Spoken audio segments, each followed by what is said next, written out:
Shwmae pawb, a mi y David Rhan sydd yma, a dwi'n cyflwyno ESTEDDFOD, sef y gystadleuaeth gemio byw rhwng plant.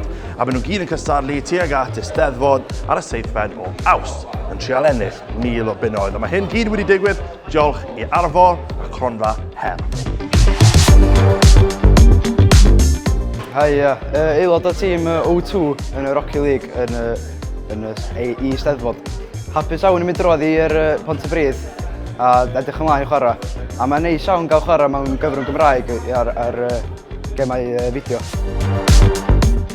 Roeddwn ni yr tîm nath ennill a dwi'n hoffi bod dwi'n gallu siarad Cymraeg a chwarae gemau yn ffefryn fi hefyd.